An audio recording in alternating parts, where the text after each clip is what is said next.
Bienvenue à La Voix des Diables, le podcast en direct du bureau des coachs qui va faire résonner la passion du hockey à Briançon. What's up tout le monde, aujourd'hui on se retrouve pour le deuxième épisode de votre nouveau podcast La Voix des Diables. Aujourd'hui nous sommes en compagnie, comme d'habitude, d'Axel Barnick et de Pierre Bergeron. Plus tard nous allons recevoir Philippe Escuer, directeur général du Circus Casino de Briançon, le seul casino des Hautes-Alpes. Puis Antonin Fine, jeune joueur des Diables Rouges de Briançon. On passera ensuite à notre tour d'horizon du hockey français avec la D1 qui a repris. Et pour finir, on va réagir avec vous des débuts de la semaine. Donc tout d'abord, pour commencer sur les dernières nouvelles de la semaine des Diables Rouges, on a vu sur les réseaux que vous avez fait votre Media Day dans la vieille ville. Je crois que c'est toi qui as eu l'idée, Axel. Pourquoi vous avez fait le Media Day dans la vieille ville? Écoute, le Media Day, c'était avant tout pour mettre en valeur notre ville, la ville de Briançon et son patrimoine. Donc on a pris le parti de faire nos photos individuelles, puis notre photo d'équipe dans cette vieille ville sur les remparts. Je pense que ça a été une belle réussite. On a pu avoir une belle journée, parce qu'il y en avait quand même ce facteur météo qui était important. La petite anecdote, c'est que sur la photo d'équipe, comme on peut pas avoir de lunettes de soleil, on a quelques joueurs qui ferment un petit peu les yeux, mais c'est plutôt réussi. Voilà, écoute, je pense que le pari est rempli, la ville a été mise en avant, puis les joueurs étaient satisfaits d'avoir un nouvel environnement pour faire cette journée de début de saison au niveau de la communication. Pierre, t'as un mot à dire là-dessus? Bien sûr, moi j'ai trouvé que c'était une super idée, puis je pense que quand tu regardes les affiches Game Day et tout, c'est vraiment original là, comme affiche, donc c'est plutôt sympa. Puis moi j'ai même mis la photo là, en post de nous qui avait un peu plus de plaisir sur la photo d'équipe. Honnêtement, ça fait différent, puis je trouve que c'est une très bonne idée là, pour vrai, très réussi. Bravo Axel pour l'idée, et merci à notre staff d'avoir mis tout ça en place. Merci, moi aussi. Je vais peut-être donner du love à Laurie Zidek aussi, qui est la photographe du club. Ouais, c'est vrai qu'elle a bien réussi ses photos. Je Ouais. pense qu'ils ont bien aimé tous les partisans. Donc maintenant, on peut passer au match contre Cergy. Les gars, est-ce que vous avez enfin trouvé votre match référence de cette saison ou pas? Match référence, je peux pas dire référence parce que on donne pas de but, on est en place, notre positionnement défensif est vraiment meilleur qu'il était là, en début de saison. Tu regardes les derniers matchs, Marseille, on donne réellement dans ce match-là, on donne un but. Après ça, le match avant Marseille, on donne pas énormément de buts non plus. Puis là, le dernier, c'est un jeu blanc de Griffin, mais à la fin, il y a quand même certains oublis défensivement. Les chances de marquer, c'est quand même égal, même si, eux concrétisent pas, puis ils n'ont pas beaucoup de tirs. Il y a quand même des chances de marquer qui étaient dangereuses, donc il va falloir surveiller ça. Maintenant, le désavantage numérique aussi était bon. Moi, je pense que qu'est-ce qui est référence dans ce match-là, qu'est-ce qui est baromètre, c'est les block shots à la fin. C'est les sacrifices qui nous permettent de garder le score à 1-0 puis de ramasser nos premiers 3 points. Là. Et est-ce que le groupe il vit mieux depuis cette victoire ou parce qu'on a l'impression que ça n'a pas trop changé. Ils étaient quand même contents, toujours souriants, même avec les défaites. Maintenant avec cette victoire, est-ce que ça a changé ou c'est toujours identique? Je te dirais, on a un bon groupe de toute façon. Le groupe vit bien ensemble. On a vraiment des bonnes personnes à l'intérieur du groupe. Maintenant, cette semaine, il faut le dire, là, on a été obligé de canceller notre soirée casino à cause que on a le COVID. Hein? Donc, moi, le premier, j'ai testé positif. Ensuite, j'ai donné à mon pote Axel. Je me suis dit, je vais être généreux. Ouais. Mais on a quand même quelques joueurs qui ont été malades aussi. Donc, on a été obligé d'annuler la soirée casino. On n'a pas été capable de faire tellement de pratiques d'équipe parce qu'il y a eu des absents toute la semaine. Par contre, ce qu'on voulait travailler cette semaine, c'est surtout les skills offensifs, être capable de tirer à la cage avec... en anglais, on dit shoot with a purpose, là, mais de tirer avec une idée en tête et non seulement tirer pour tirer. On a travaillé toutes les séquences de redirection. On a travaillé individuellement avec les défenseurs, avec les attaquants. Donc, on espère que ça va porter ses fruits en fin de semaine. On est, comme on a dit, notre positionnement il est bon. On commence à comprendre vraiment le système défensif. Maintenant, il faut absolument essayer de marquer. Là, on est la dernière offensive de la Ligue. Dans la ligue en ce moment, notre défensive est bonne, milieu de peloton. Pour Briançon, c'est plutôt rare que dans les débuts de saison que la défensive va tienne le coup, mais offensivement, il va vraiment falloir se réveiller. Toi, Axel, tu as vu un changement au niveau de l'équipe, la cohésion d'équipe en ce moment, est-ce qu'elle a changé ou comme l'a dit Pierre Non, je pense que la cohésion elle reste très bonne. C'est sûr que tu sais, quand tu viens à gagner un match, forcément, je sais pas si on peut appeler ça de l'énergie, mais tu as plus de fun qui se dégage dans le groupe et en tout cas, tu ressens un peu plus de sérénitude au sein des joueurs. Mais en tout cas, le travail il reste le même. Tu sais, les gars, ils ont en tête quand même depuis le début de l'année qu'on est proche à chaque fois. Comme a dit Pierre, moi je pense que en tout cas ce qui est un gros pas en avant peut-être comparé à la saison dernière, c'est que défensivement toute l'équipe fait le travail, que ce soit à tous les postes, puis on commence à être bien en place dans ces secteurs de jeu-là. Maintenant, c'est ça, c'est offensivement, il faut avoir ce déclic. J'entends beaucoup des fois des commentaires dire mais on n'arrive pas à marquer, on doit marquer plus. C'est sûr que les chances de marquer, on les a. Maintenant, tu sais, c'est comme de tout, c'est mentalement quand ta réussite, elle est atténuée parce que tu n'arrives pas à marquer. Le joueur individuellement, c'est plus compliqué pour lui. Mais c'était le but aussi de cette semaine de pouvoir travailler sur les skills individuels, justement de faire ce petit reset mental pour que les joueurs ils soient prêts à scorer devant la cage. Aussi, on peut pas passer à côté du seul but du match contre Sergi de Dorfman. Est-ce que ça l'a relancé parce qu'il était un peu critiqué au début de saison? Est-ce que là, il va mieux, il a repris la confiance, tout ça? En tout cas, il pratique beaucoup mieux. Ça, c'est drôle parce que, tu sais, à la fin, les parents de Dorfman sont venus, je pense, la semaine passée. Ouais, Puis, tu sais, j'ai été les saluer, puis ça a été les premiers à me dire tu dois pas être content de notre fils en ce moment, puis il joue pas bien, puis attendez, il va se réveiller. Donc je sais pas si je sais pas si son père lui a donné la fessée pour qu'il se réveille, là, mais en tout cas, il a vraiment beaucoup mieux joué dernièrement. Puis je pense que c'est son trio complet.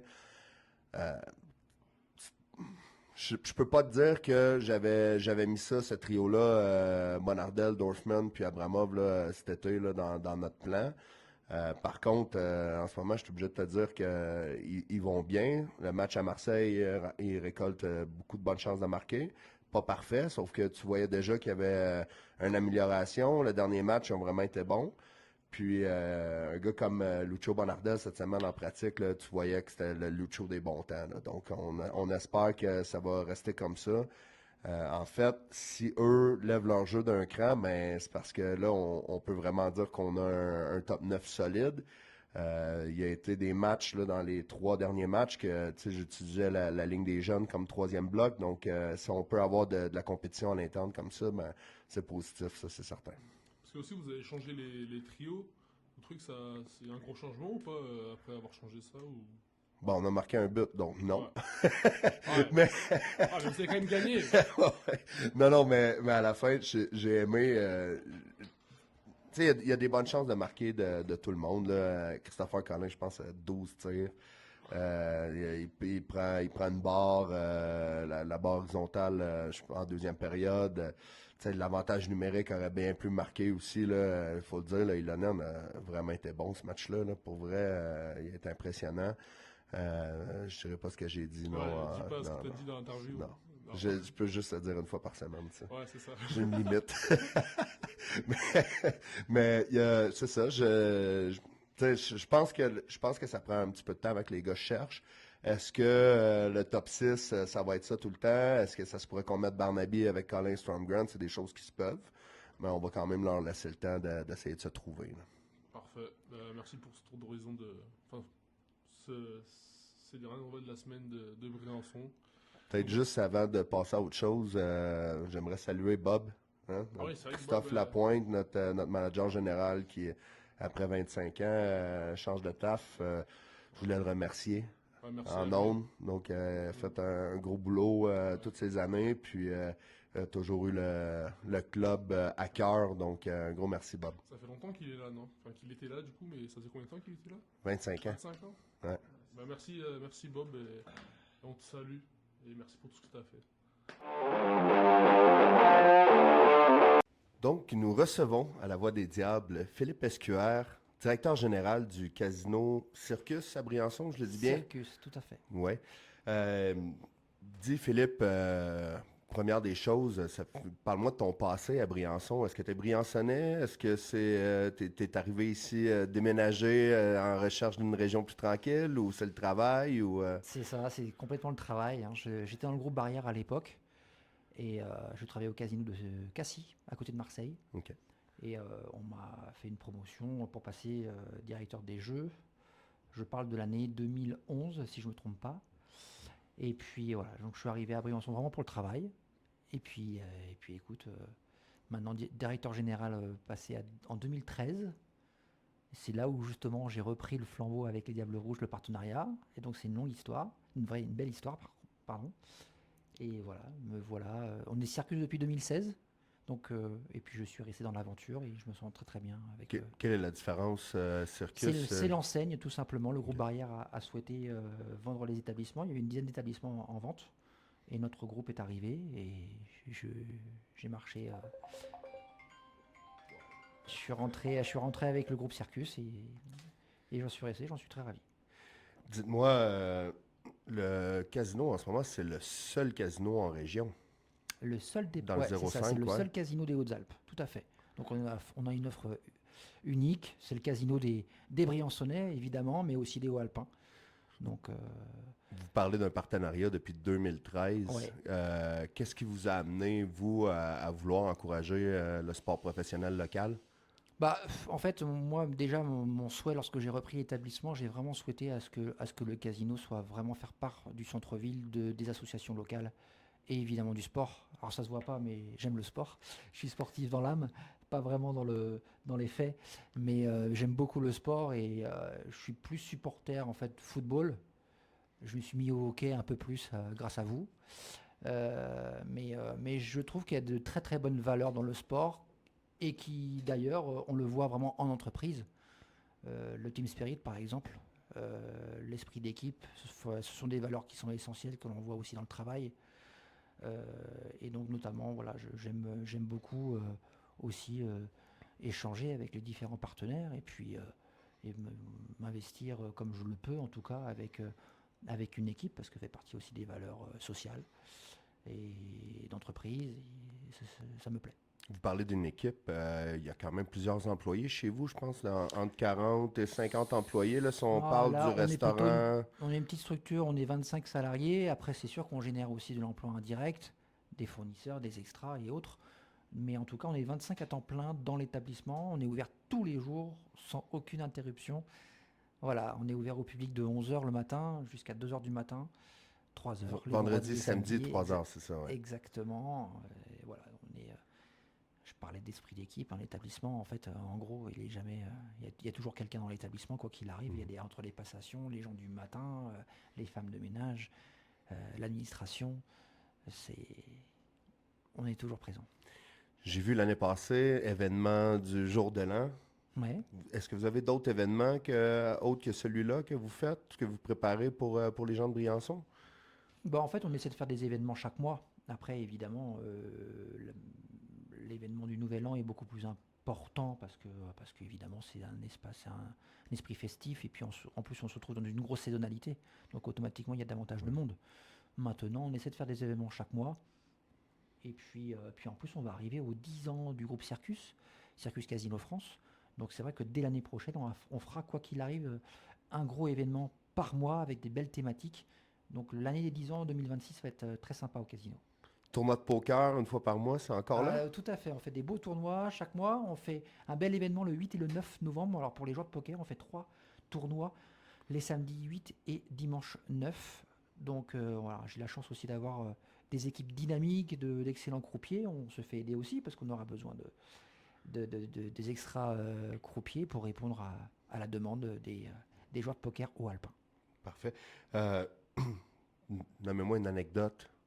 Votre anecdote hockey. Ça peut être aussi par rapport à des joueurs qui ont visité l'établissement. Là. On sait qu'il y en a. Là.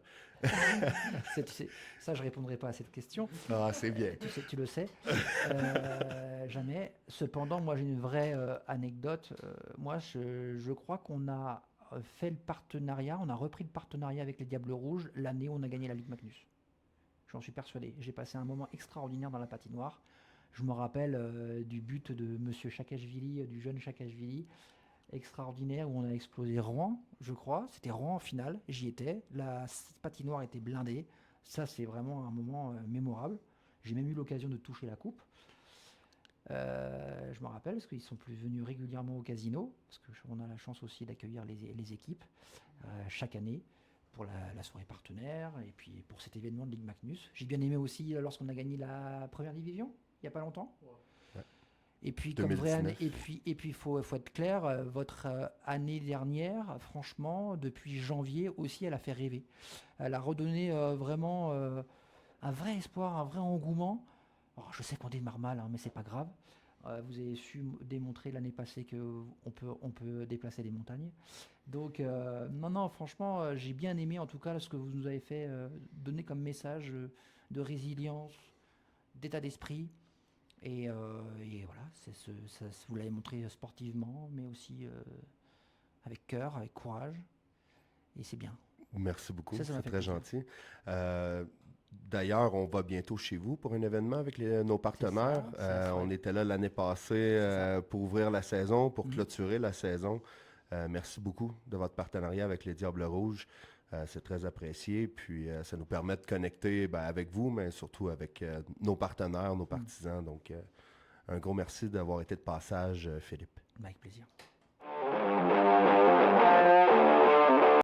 Donc aujourd'hui, dans le deuxième épisode de La Voix des Diables, nous sommes ravis de recevoir Antonin Fine, voilà, Enchanté, Milan. le tracteur du Villard. Donc déjà, est-ce que tu peux te présenter un peu rapidement, parce que je pense que tout le monde te connaît. Du coup, je suis né le 11 octobre 2006 à Briançon. Je vis à Villars-Saint-Pancrace, chez l'Éco. Et je fais du hockey depuis l'âge de 3 ans. J'ai évolué à Briançon et je suis parti 4 ans à Gap. Donc, on sait que tu es le plus jeune joueur de l'équipe de Briançon. Comment s'est passée ton intégration avec l'équipe? Déjà, je connaissais pas mal de monde. Lucho, déjà, il m'a pris sous son aile. C'est un peu mon tonton, on va dire. Et après, je me suis fait pas mal de potes avec Jojo, Aurel. Et voilà.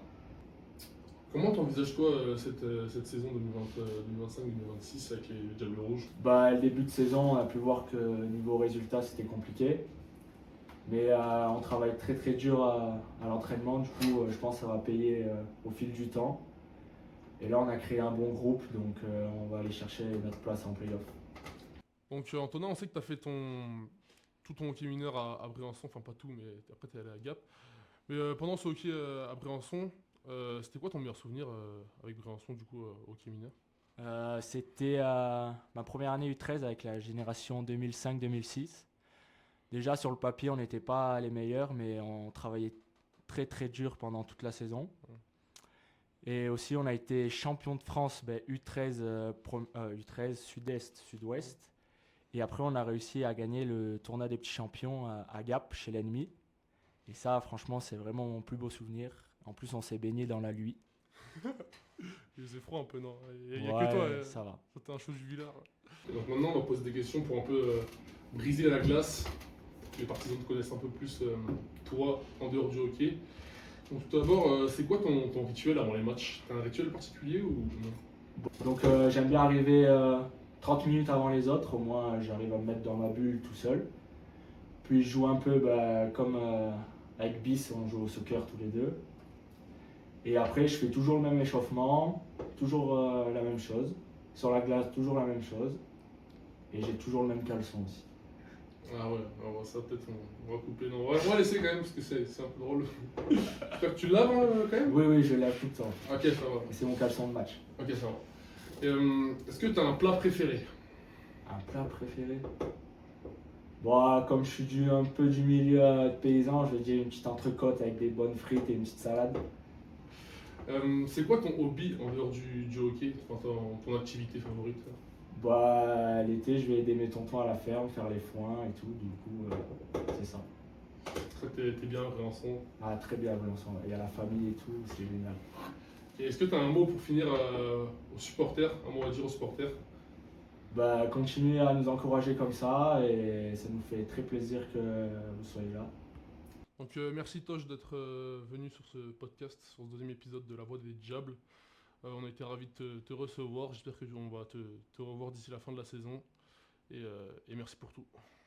Merci de m'avoir invité, Mimi, et on se retrouvera. Hein. Hashtag Boulby. Hashtag Boulby, allez, ciao.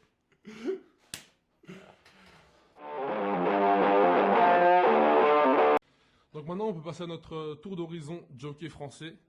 On a reçu une question sur notre email qu'on avait mis en lien sur notre podcast au premier épisode.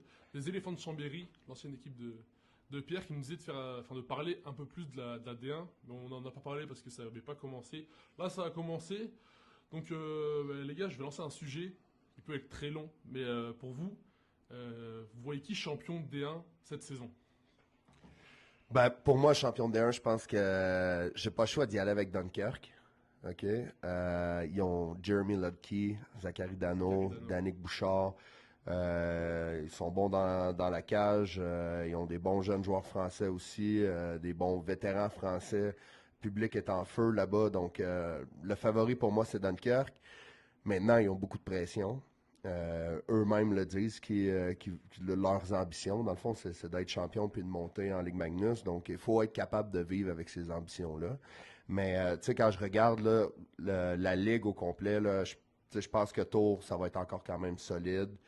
Quand tu as Ronan Kemenard dans la cage, t'es solide. Ils ont été chercher Altiba Markian aussi, qui était à Mont-Blanc, c'est vraiment un gars qui récolte beaucoup de points.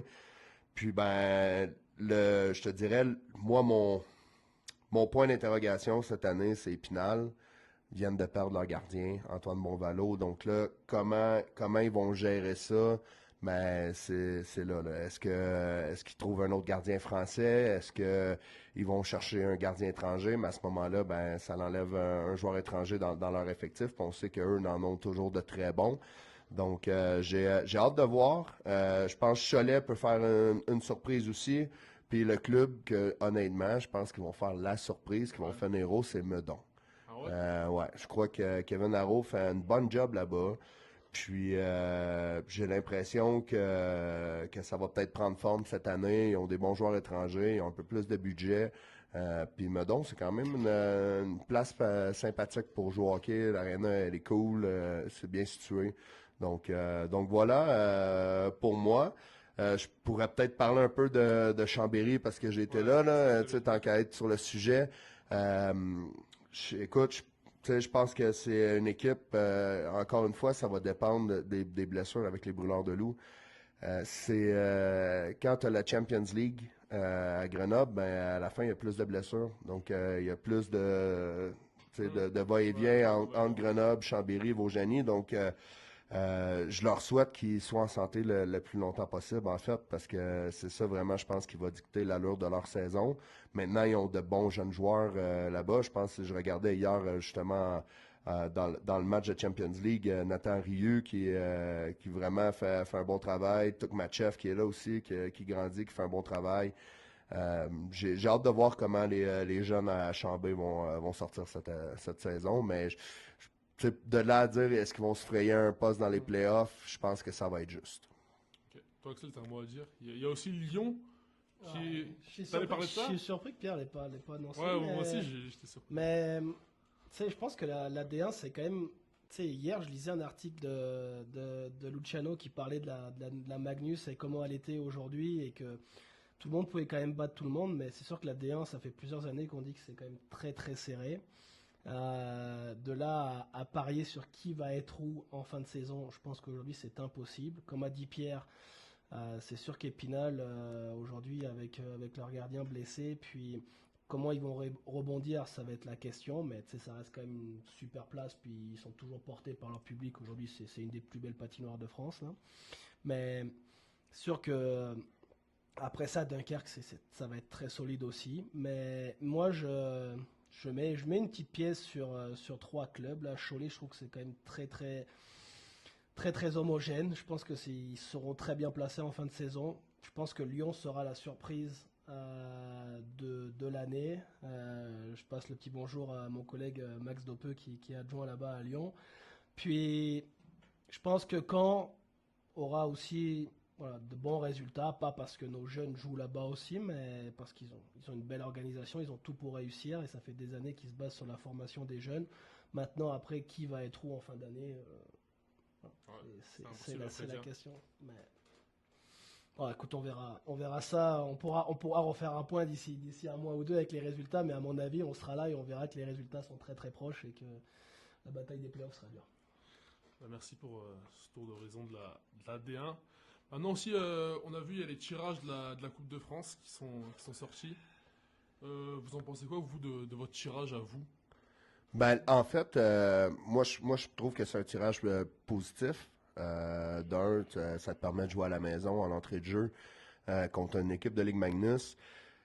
L'année passée, le premier match, c'était contre Gap à l'extérieur. Donc, c'est toujours bien en termes de billetterie d'avoir un match à la maison, que nos fans puissent venir célébrer cette fête du hockey qui est la Coupe de France.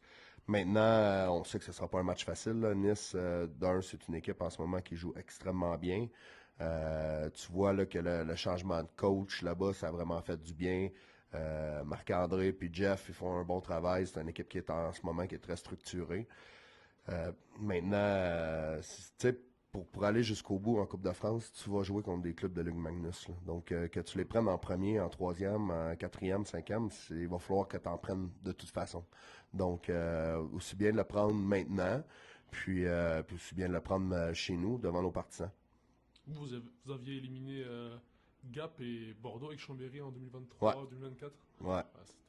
C'était quand même fou ces matchs-là. Ouais, mais l'année passée, ça avait été un beau parcours aussi. Là, on avait joué Gap, Anglette, Épinal. Ça avait été plaisant avant de perdre contre Grenoble en demi-finale. Sauf que, je veux dire, c'est un beau parcours. Puis je pense que ça nous a permis c'est bon c'est bon ce championnat-là parce que ça te permet d'avoir plus de répétitions. Puis de juste jouer plus de matchs, plus d'expérience pour tout le monde. Donc, j'aime bien cette formule-là. Maintenant, nos ambitions pour ce championnat-là, c'est d'aller le plus loin possible. On se mentira pas. C'est sûr qu'avec 2 demi-finales back-to-back, j'aimerais ça en avoir au minimum une 3e, mais il faut y aller match par match. Donc voilà. Il y a aussi Saint-Pierre et Miquelon, ils ont battu Luxembourg. Ouais. 7-1, vous auriez aimé ça, jouer là-bas à Saint-Pierre et Miquelon? Pourquoi pas, ça aurait été une expérience. Ouais, je veux dire, c'est ça que je voulais dire. Ça aurait été drôle. Ouais. Non, ça aurait été drôle, c'est sûr. Je pense que tu voulais pas nous parler un peu de Grenoble en Champions League? Tour d'horizon? J'allais le dire. Ils ont battu 7-2 Lausanne. Non, 7-4. 7-4 Lausanne hier, alors qu'ils étaient menés. Ils ont commencé à gagner, ils ont été menés, puis ils ont repris le devant à la fin du match. C'était un match fou. Et Aurélien Der, il a mis un coup de snipe. On va le voir tout à l'heure au réact début. Vous avez regardé le match, vous, ou pas? Ouais, j'ai regardé le match en entier. Alors, écoute, c'était un très bon match. 2-0 après le premier tiers, 2-2 ensuite au deuxième. But chanceux parce que Jordan Bougros sort c'est un joueur suisse de Lausanne. Franco-suisse, en fait, là, Jordan Bougros. Je sais pas si lui, il serait Bougros, hein. Son père, il avait coaché à Briançon, il me semble, non? Laurent Bougros. Je pourrais pas te dire. Mais, il me semble, hein. Mais c'est un franco-suisse. Puis là, Ouais, il sort du banc de pénalité. Puis il tombe en break. Puis il marque. Donc, tu sais, c'est en partant dommage pour ce but-là. Sauf que, bon, 2-2. T'arrives 4-2 en début de troisième. Le club aurait pu s'effondrer complètement. Puis finalement, tout le contraire. Ça revient à 4-4. But en avantage numérique de Christophe Boivin. Puis Boivin, quand il a décidé de peser sur la pédale à gaz, là, il était dangereux. Là. Lui puis Beauchemin, en ce moment, il siège premier, troisième des top scoreurs de la Champions League. Donc, c'est vraiment top. C'est top pour le hockey français parce que là, tu as un club de Ligue Magnus qui vient de battre 2 clubs de Dell chez eux, qui viennent de gagner contre un club de National League suisse à domicile. Donc, j'ai hâte de voir leur prochain match. Mais en ce moment, ils sont 9e. Il va falloir que les autres clubs se mettent à gagner des matchs là, s'ils veulent dépasser Grenoble.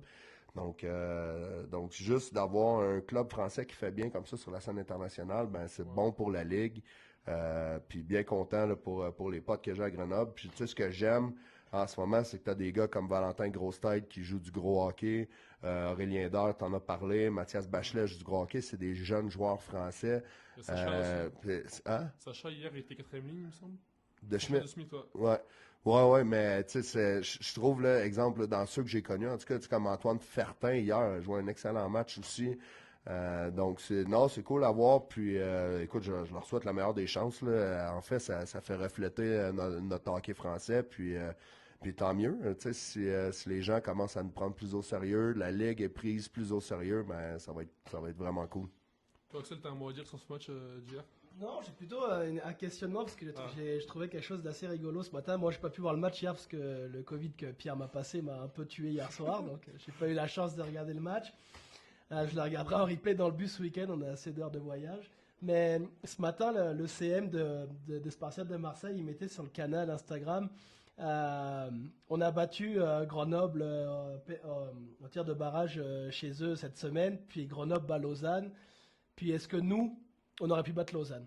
Et ma question, je pense que peut-être nos auditeurs ils pourraient se poser, c'est comment un club un club français qui est supposé dominer notre ligue arrive du coup à avoir des échecs dans le championnat, puis juste après en Champions League face à un gros club suisse arrive à faire ce match-là, cette prestation-là et ce résultat.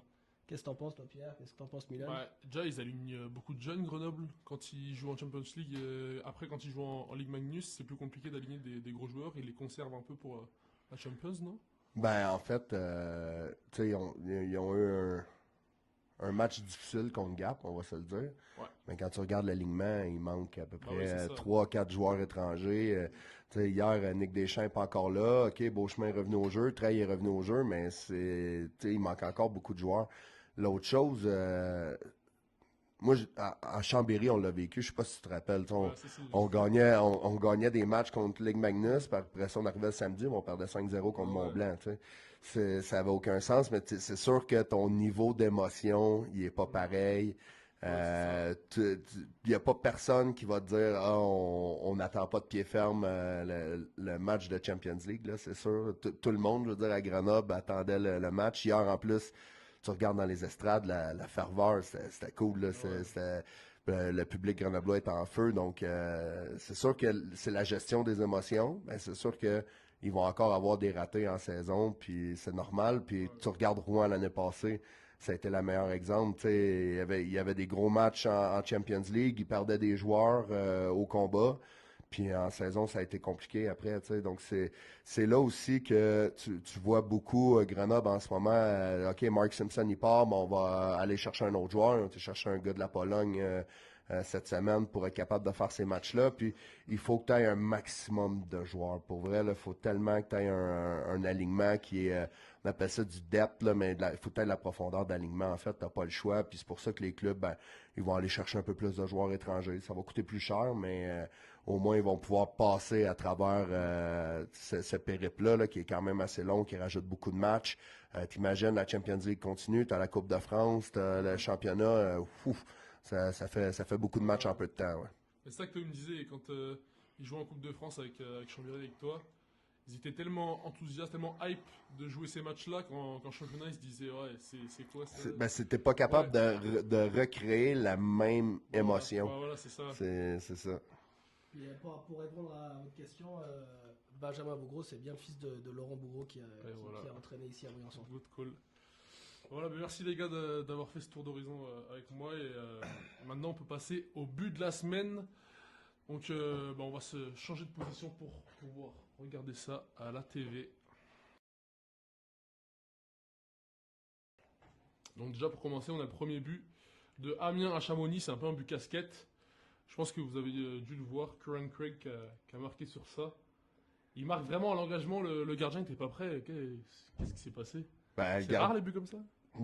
C'est rare, mais ça arrive. Là, mais on va le remettre. Là. Le gardien n'est pas prêt, mais en même temps, je suis pas sûr que le 26. Je suis pas sûr c'est qui le 26, là, mais.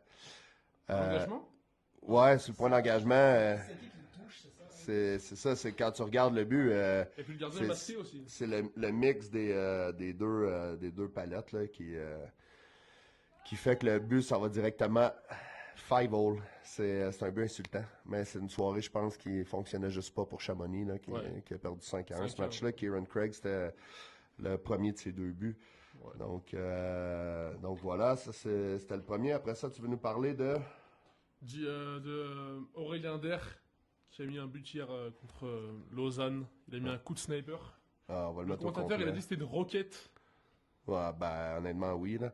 Puis je pense que sur le but, là, il y a pas beaucoup d'attaquants qui peuvent descendre de leur côté droit comme ça, puis donner un angle de tir, une mauvaise information au gardien, puis vraiment le surprendre côté rapproché, lucarne, vraiment tout un tir. On va voir la reprise, là, mais c'est... Il a eu de la place pour prendre Ouais. de la vitesse parce que le défenseur est mal positionné, mais sinon après c'est sûr que c'est au niveau de son lancer. Ah ouais, tu sais, quand tu regardes ici, là, C'était 4 contre 4 en plus. directement du Ouais. dot, tu vois le gardien, Ouais, il a anticipé. Connor Hughes a anticipé le tir blocker, mais finalement, lucarne à droite, bien content pour Aurélien, qui lui aussi, là, éventuellement, pourrait peut-être, qui sait, jouer dans un autre championnat en Europe, puis peut-être lancer sa carrière un peu, là, s'il continue de faire des bons jeux comme ça au niveau de la Champions League, puis... Tu sais, contre Berlin, il était allé en shootout pour faire Ouais. son one-hander. Il l'a refait aussi Ouais, à il Gap. l'a refait à Gap Ouais. aussi, donc ça marche tout le temps son truc. Donc, Non, il a raté, il me semble. ouais, Ouais. mais tous les Ouais, joueurs tout- manquent en shootout. Je te dirais en ce moment, c'est pas notre qualité première non plus, faire des Ouais. shootouts. Puis toi, Milan, qui est très sur le style là, entre les nouveaux casques de Grenoble, là, entre le bleu clair là, brillant ou le gris brillant, tu préfères lequel? Ah, le bleu, hein. Le bleu? Ouais, le bleu, ça claque, c'est Grenoble. Moi, je trouve que c'est incroyable. Vous avez vu les casques des Kings de Los Angeles? Non, pas encore. C'est à voir. Google Images Kings de Los Angeles, Ok. c'est un peu perturbant. Les gars, merci d'avoir réagi à ces buts de la semaine. Maintenant, passer au match à venir contre Nice. Comment vous abordez ce match? Vous allez les affronter aussi en Coupe de France? Ouais, ben c'est ça, je pense que c'est le temps vraiment de se tester contre Nice. Là. À la fin, hier, moi j'ai regardé le match que Nice a joué à Rouen parce que c'est les 2 adversaires qu'on a ce week-end. C'est un match ardemment disputé. Vraiment, les 2 clubs, là, ça patine, ça joue au hockey. Les 2 clubs sont bien en place. Maintenant, il y a quand même certaines phases de jeu qu'on peut vraiment prendre avantage dans le jeu de Nice. Donc, on n'en parlera pas ici au micro, en ondes, sauf que on va vraiment essayer de mettre l'emphase là-dessus pour essayer de les prendre par surprise chez eux à Jean-Bouin. Puis, c'est ça. Très bon gardien, Alexis Schenk. Donc, il va falloir le tester.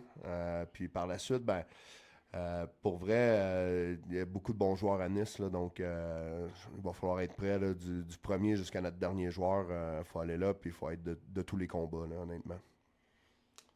T'as quelque chose à dire, Axel? Ouais, non, mais sur Nice, Pierre a pas mal résumé. Après, tu sais, encore une fois, le club, et puis on met à disposition, enfin, on met en tout cas les joueurs dans de bonnes dispositions pour le week-end, parce que c'est sûr qu'au niveau du calendrier, aller jouer à Nice un vendredi soir, puis à Rouen un dimanche après-midi, c'est pas idéal. C'est un petit peu les 2 clubs opposés géographiquement, mais on part directement de Nice pour aller à Rouen, puis après une bonne nuit de sommeil sur Rouen, on sera prêt pour ce match-là. Puis je pense que Rouen, c'est sûr que c'est une équipe qui va vite, qui joue bien avec le palais. On n'aura pas le droit à l'erreur dans notre zone défensive, mais après voilà, c'est à nous, comme dit Pierre, si on fait des matchs complets, je pense qu'on est capable du meilleur. Prochain match à la maison, c'est contre Grenoble. Toi, Axel, il y a tes parents qui vont arriver avec la mascotte, Victor. D'ailleurs, on va l'inviter à notre podcast. Hein. J'espère qu'il va pas trop aboyer pendant le podcast. Donc, j'espère que vous allez venir nombreux à ce match-là contre Grenoble. L'année dernière, on les avait battus. Là, ça va être un peu plus difficile avec la CHL. Ils sont vraiment forts. Comment t'appréhendes, toi, ce match-là? Bah écoute, je pense qu'on a surtout déjà deux bons matchs test contre Nice et contre Rouen ce week-end à aller chercher. C'est déjà ça qu'on doit se focaliser. Et puis après, on a une semaine de travail. On n'aura pas de match mardi, donc on a une semaine de travail et de récupération pour préparer ce match au mieux. Puis voilà, je pense que vous avez pu voir aussi, on a mis des offres en place pour les 3 matchs qui viennent à la maison pour justement qu'on soit nombreux. Et puis je pense aussi que, enfin en tout cas on pense avec Pierre que plus notre patinoire est remplie, plus on fait du bruit, plus ça aide nos joueurs. Et je pense que, voilà, une fois encore contre Grenoble, on est capable du meilleur. Ça demandera un match complet, 60 minutes dans les deux sens de la glace. Puis on verra ce qui arrive. Du coup, pour conclure et qu'on soit encore plus proche, on vous invite à nous envoyer vos questions à notre adresse email podcast@diable avec un s -du6 rouge avec un s.fr. On prendra le temps de les lire, puis on en sélectionnera quelques-unes pour y répondre la semaine prochaine dans le nouvel épisode. Merci à vous.